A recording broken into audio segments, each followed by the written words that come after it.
The Vesperian ambassador, Lithia Moonshadow, trembled as she gazed upon the human delegation. Their imposing stature and predatory movements betrayed their origins despite their diplomatic attire. Every species in the Galactic Concord knew of Earth, a hellish death world where gravity crushed, atmospheric pressure suffocated, and biological warfare raged across every continent, where survival demanded violence and evolution rewarded brutality. "We of the Concord welcome Terran representatives," Lithia said, her luminescent skin flickering with nervous energy. "Your request for alliance is unexpected." Commander Kova Ravenna smiled, revealing teeth clearly evolved for tearing flesh. The rest of the human delegation, 5 specimens of varying pigmentation but similar predatory stance, remained perfectly still behind her. Too still, like hunters waiting to strike. "The Concord has ignored humanity for centuries," Ravenna said, her voice deceptively melodious. "Until the Miravashi Armada appeared at our borders. Ambassador Zorlag of the Crystalline." Phrygian collective chimed in, resonating with diplomatic frequencies. "The Miravashi threat concerns us all. They've consumed 12 systems already." "And you need Deathworlders to fight your war," said Lieutenant Darius Valerian, the shortest of the humans but somehow the most intimidating. His eyes never blinked. Another predatory trait that unnerved the assembled diplomats.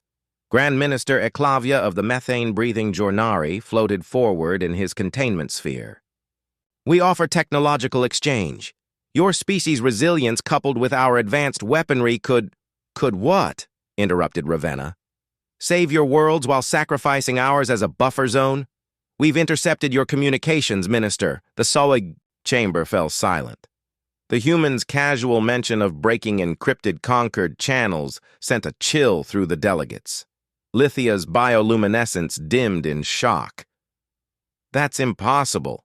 Our quantum encryption is child's play compared to what Earth developed during our isolation," finished the human female with copper skin and calculating eyes. Chief Science Officer Imara Khalid had been silent until now, observing with clinical detachment. Ravenna placed a data crystal on the central table. It projected a holographic display of the Miravashi fleet positions, information even the Concord's best intelligence hadn't gathered. "We didn't come to join your alliance," Ravenna stated flatly. "We came to inform you that humanity is taking command of all Concord military assets effective immediately." Outrage erupted. The Jornari representative's sphere turned turbulent. Crimson. The Phrygians emitted painful harmonic frequencies of protest. "This is an act of war," shouted Zorlag. The human called Valerian laughed, a sound that carried no mirth. "No, this is an act of survival. Yours."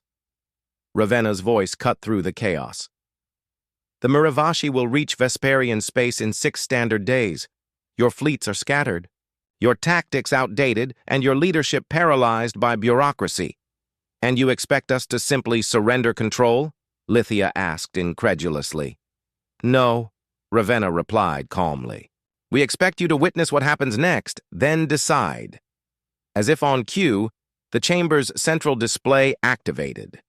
A live feed showed 3 human battle cruisers, monstrous vessels bristling with weapons, emerging from fold space near the Miravashi forward fleet. "Those are barely a tenth of our forces," Valerian noted casually. What followed was butchery. The human ships didn't attempt evasion or strategic positioning. They charged directly into the Miravashi formation, weapons blazing with technologies. The Concord had never witnessed. Lithia watched in horror as humanity revealed its true nature. The Deathworlders hadn't come to help. They had come to conquer, starting with the Miravashi but certainly not ending there. The human assault on the Miravashi continued with mechanical precision. Over the next 4 days, the Concord representatives watched in stunned silence as their new allies dismantled an enemy that had seemed unstoppable for decades. "Their tactics make no sense," muttered Jornari Fleet Commander Ottovan from his suspension pod. They deliberately expose vulnerable flanks, sacrifice defensive positions, because they don't think like prey, replied Kova Ravenna, who had appeared silently behind the Concord military officials. The Muravashi expect you to react defensively. We don't. On the main strategic display, another human battle group deliberately activated a singularity mine within its own formation, destroying 3 Terran vessels but collapsing an entire Muravashi battle squadron. You sacrificed your own people, gasped Lithia, her bioluminescence pulsing with revulsion. Those ships were automated, replied Science Officer Khalid, though her expression suggested this wasn't always the case. And they volunteered. By the 6th day, the Muravashi Central Command responded as humans predicted, withdrawing forces to consolidate around their primary hive ship. A desperate but logical move when facing annihilation. You've forced them into retreat, Grand Minister, Eclavia observed. A significant victory. Lieutenant Valerian's laugh sent shivers through the methane in Eclavia's containment sphere. Retreat? No. We've herded them exactly where we want them. The display shifted to show a massive human vessel, emerging from fold space. Unlike the aggressive angular battle cruisers, this one resembled a planet-cracking mining platform, all drills, superstructure, and industrial processing units. Behold the TES Prometheus, Ravenna announced without ceremony. Our flagship. The Concord representatives exchanged nervous glances. This wasn't a warship, it was something worse. The Muravashi consume biological matter to reproduce, explained Khalid. Their hive ship contains their queen and billions of larvae, a resource concentration we couldn't ignore. Lithia's translator struggled with Valerian's next words. Turns out, they're highly combustible when properly processed. The Muravashi fleet, now tightly clustered around their hive ship, suddenly found themselves ensnared in gravitational tethers. Screams of protest echoed through the chamber as the Prometheus activated its primary systems. "You can't!" shouted Zorlag. "The Concord Charter forbids species extermination, even for enemies." Ravenna's expression remained unchanged. "We never signed your charter." For 3 horrific hours, the Prometheus systematically dismantled the Muravashi fleet. But instead of destruction, the human vessel captured and processed the biological matter of the enemy ships, converting them into fuel through some abominable technological process. When the Muravashi Queen attempted communication, begging for the survival of her species, Ravenna ordered the transmission broadcast throughout the Concord observation chamber. "Remember this moment," she told the assembled representatives. "The Muravashi destroyed 12 systems, devoured countless innocent species, and now they beg. Mercy is a luxury of those who live on gentle worlds," added the previously silent human tactical officer Kaito Eldritch. "Earth taught us that extinction is the natural order." As the Prometheus completed its harvest, leaving nothing of the once mighty Muravashi armada, Lithia realized humanity's true purpose. They hadn't come to help defeat the Concord's enemy. They had come to demonstrate what happens to those who opposed them. 3 standard months after the Muravashi extinction, the Concord found itself transformed. Officially, the alliance with humanity remained a mutual defense pact. Unofficially, Terran advisors now directed fleet movements, technology development, and resource allocation across all member worlds. "Your species adapts quickly," observed Commander Ravenna, as she toured the newly established Joint Military Academy on Vesperia Prime. Beside her walked Lithia, now appointed as official liaison to the humans, a position no one else had volunteered. 4. "We adapt or we submit," Lithia replied, her bioluminescence muted to barely visible levels. "The Concord understands pragmatism." A group of Vesperian cadets snapped to attention as the human officer passed. Their movements mimicked Terran, military discipline with eerie precision. Excellent progress. Ravenna nodded approvingly. "Tell me, Ambassador, do you believe we're cruel?" The question caught Lithia off guard. I believe humans are efficient. Whether that constitutes cruelty depends on perspective. Ravenna's smile did not reach her eyes. A diplomatic answer. But you've seen only our opening moves. Later that evening, Lithia met secretly with representatives from 12 Concord species in an ancient temple shielded from surveillance. Grand Minister Eclavia's containment sphere hummed quietly as he spoke. The humans have deployed their observation platforms in 27 systems. These are weapons installations, not observatories. Their mining operations on Helios 9 have extracted enough fissile material to destroy a star, added Zorlag. Yet they claim it's for energy production. Lithia's skin flickered with suppressed emotion. We all know what they're doing. The question is, can we stop them? A new voice joined the conversation. Quetzal, the avian representative from the gas giant Nephthys. Perhaps we don't need to stop them. The Rifters have made contact. Silence fell over the gathering. The Rifters, a mysterious species that traveled between dimensional planes, were considered legends by most, doomsayers by others. They've confirmed what our deepest sensors detected, continued Quetzal. Something is coming from beyond the galactic rim. Something that makes the Mravashi look like harmless herbivores. And the humans know this? Asked Lithia. The humans caused it, replied Quetzal. Their experimental fold space drives created tears in the dimensional fabric. They've been preparing for this invasion for decades. Understanding dawned on Lithia, with horrifying clarity. We're not their conquest. We're their shield. The next morning, Lieutenant Valerian intercepted Lithia outside the academy. His expression was unreadable as always. Interesting meeting you had last night, he said casually. The temple's shielding is impressive, but not quite good enough. Lithia's heart pounded with fear. Are you going to report my treason? Valerian studied her for a long moment. Commander Ravenna already knows. She expected it. In fact, she would have been disappointed if you hadn't organized resistance. I don't understand. The coming war requires allies who can think independently, not puppets who follow blindly, he explained. Your little rebellion proves you're worth keeping. Alive! Lithia's bioluminescence flared with sudden anger. So we're just being tested? Evaluated for our usefulness in your grand scheme? Yes. The human's honesty was more terrifying than any threat. And right now, you're passing. The question is, will you continue to pass when you learn the full truth? Which is? Valerian's eyes reflected something Lithia hadn't seen in a human before. Something like regret. That sometimes survival requires becoming the monster you fear.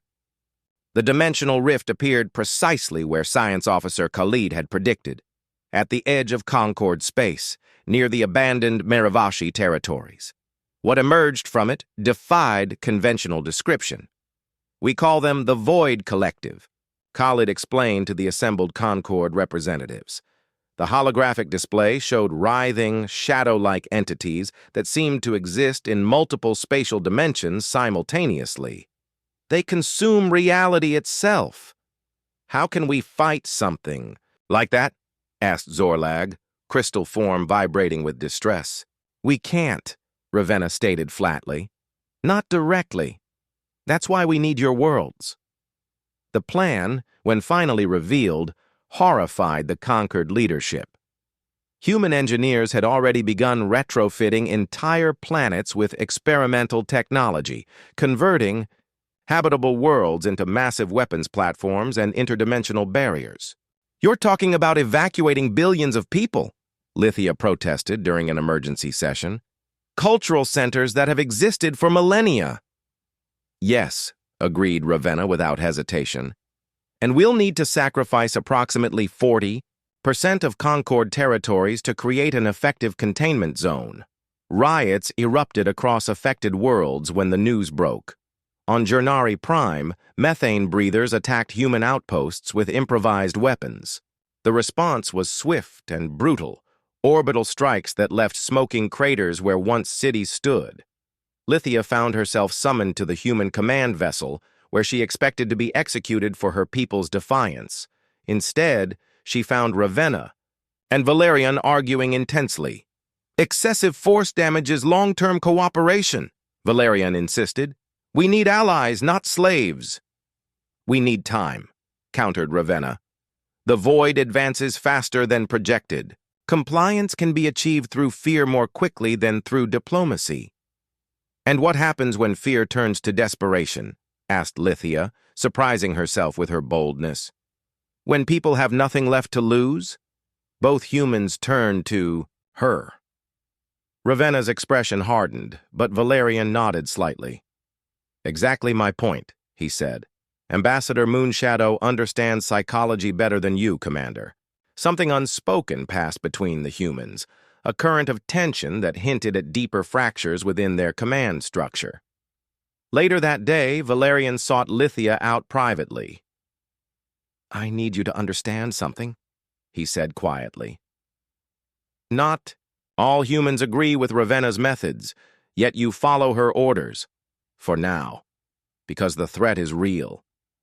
He activated a personal holographic projector showing an Earth city, gleaming spires and green spaces. Then the image shifted to the same location, but devastated, ruined.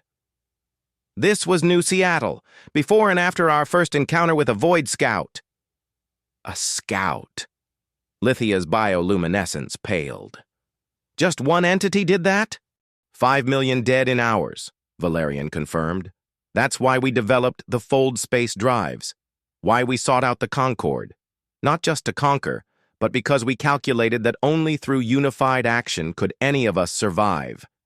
But Ravenna watched her entire family dissolve into the void. She believes absolute control is the only path to survival." He deactivated the projector. "I believe cooperation achieves more than subjugation." "Why tell me this?" "Because soon you'll have to choose sides," Valerian replied. "And I want you to choose with complete understanding of what's at stake." As if on cue, the ship's alarms blared. On every display, feeds showed the first void entities breaching the outer defense perimeter, moving faster than even the human models had predicted. The first wave of the Void Collective crashed against humanity's hastily constructed defenses with apocalyptic fury. 3 Concord worlds fell within days, their populations evacuated, but their civilizations lost forever as the entities consumed not just matter, but space-time itself, leaving behind dimensional scars where planets once orbited. Commander Ravenna's strategy proved effective but costly. The converted planet weapons fired dimensional anchors that temporarily solidified the void entities, making them vulnerable to conventional weapons. But each firing drained the core of the weaponized world, rendering it uninhabitable for millennia. 8. "More systems must be converted," Ravenna announced to the Concord Emergency Council. Her face showed no emotion, despite the holographic display showing billions being relocated. "Non-negotiable." "We've lost enough," countered Quetzal, feathers bristling. "The Phrygian crystalline worlds have already volunteered for conversion. Taking inhabitable worlds is unnecessary cruelty." "Crystalline planets lack the geomagnetic properties required," explained Khalid, though her expression suggested discomfort with her own words. "We need worlds with molten cores." In the chaos of the meeting, Lithia noticed Valerian standing apart from the other humans, his eyes fixed on Ravenna with an unreadable expression. The fractures within human leadership widened as the war progressed. During a critical battle above Nephthys, Ravenna ordered the gas giant ignited to trap advancing void entities. The maneuver worked, but at the cost of 3 billion Quetzal, who hadn't been evacuated. The avian species' extinction was blamed on evacuation failures, but rumors spread of deliberate sacrifice. That night, Lieutenant Valerian came to Lithia with a proposition that bordered on treason. "There's another way," he said, showing her. "Classified files from Earth's earliest encounters with the Void. We developed prototype communication devices before Ravenna convinced our leadership that negotiation was impossible. You can communicate with them? Lithia's bioluminescence pulsed with shock. Theoretically, they exist in multiple dimensional states simultaneously. Their consumption of reality may not be aggression, but simply how they perceive existence. Does Ravenna know about this? She's the one who ordered the research terminated, Valerian replied grimly, and the researchers with it. When Lithia brought the information to her resistance network, opinions divided sharply. Some, like Zorlag, argued that any alternative to Ravenna's scorched universe policy deserved exploration. Others feared human deception. Perhaps this was an elaborate trap to identify and eliminate opposition. What if both human factions are manipulating us, suggested Eclavia, creating artificial choices that serve their larger purpose? Lithia's response was interrupted by emergency alerts. The Prometheus had deployed to the front lines, where the Void Collective had broken through the third defensive perimeter. But instead of engaging directly, the massive human vessel initiated a strange maneuver, positioning itself at the exact coordinates where the dimensional rift had first appeared. "What is Ravenna doing?" Zorlag demanded, watching the tactical display with growing alarm. The answer came in the form of a transmission broadcast across all conquered frequencies, but it wasn't Ravenna's voice. "This is Captain Kaido Eldritch of the Terran exploration vessel Prometheus," announced the formerly silent tactical officer. "Commander Ravenna has been relieved of command following her violation of the Terran Charter of Sentient Rights." "Awa, coup," whispered Lithia. "Deathworlders fighting Deathworlders," Eclavia observed. "Perhaps we should let them destroy each other." But Eldritch's next words changed everything. "We are initiating Protocol Ouroboros, dimensional reversion through targeted fold space collapse. All Concord forces withdraw immediately to minimum safe distance." The Prometheus began to glow with impossible energy as it activated systems previously hidden from Concord knowledge. The massive vessel wasn't just a weapons platform or processing factory, it was a dimensional anchor itself. "They're going to close the rift," realized Lithia, "by creating a contained dimensional collapse." "At what cost?" asked Zorlag. Valerian appeared on the transmission, standing beside Eldritch on the Prometheus bridge.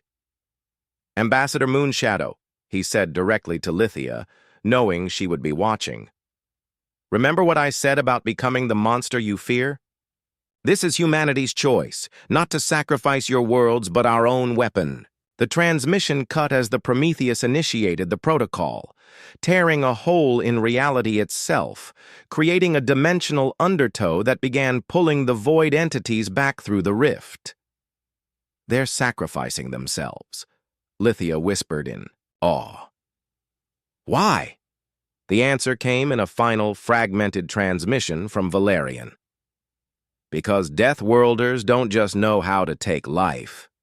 We know when to give it."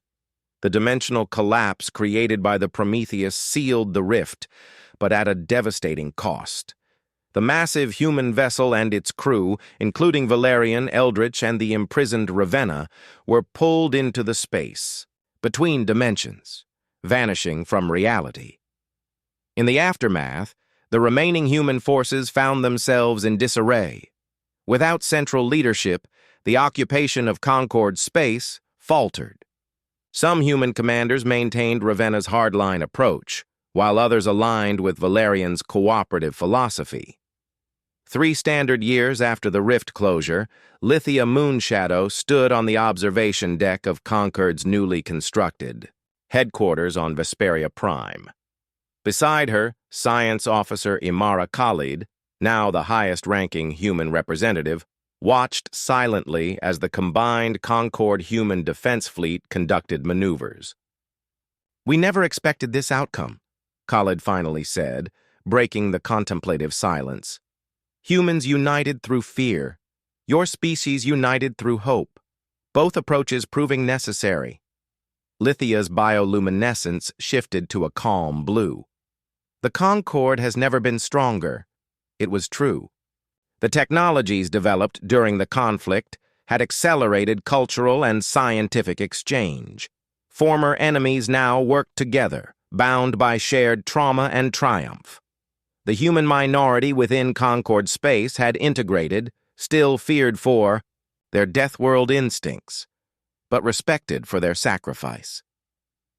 "We're detecting dimensional fluctuations again," Khalid admitted, turning to face Lithia directly.